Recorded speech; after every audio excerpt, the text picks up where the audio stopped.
controversial at ito ay tinatawag na cry of balintawak or pugad-lawing na ang ibig sabihin cry or call for rebellion. Tinatawag ring first cry of the Katipunan o unang sigaw noong August 19, 1896.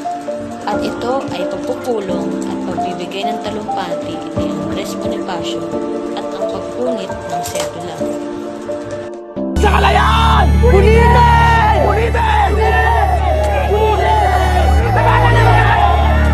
Ngunit sinasabi na mayroong dalawang lugar na naganap ang unang sigaw o first cry at ito ay ang balintawak at ang pugad-lawing.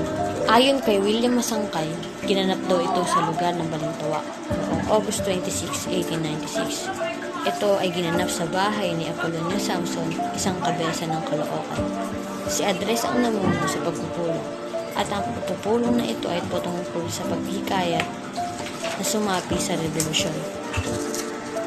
Ayon naman kay Gregorio de Jesus, asawa ni Andres Bonifacio, noong August 25, 1896 naman, ginanap sa balintawak ang unang sigaw.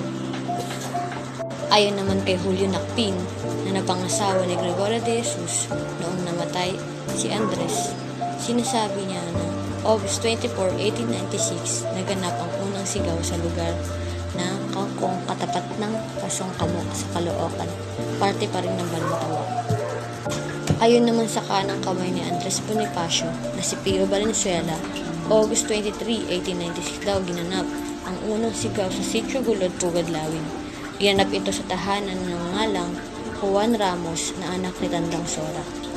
At sinasabi ni Pio Valenzuela na ang naganap sa bahay ni Juan Ramos ay pag-uusap lamang at walang pag-uusap tungkol sa revolusyon. Ano nga ba ang epekto nito sa Pilipino? Sinasabi na walang epekto ito lalo na sa ating mga Pilipino. Ang mahalaga dito ay yung halaga ng ginawa ni Andres Bonifacio at ang halaga ng ginawa ng Katipunero para sa ating bansa.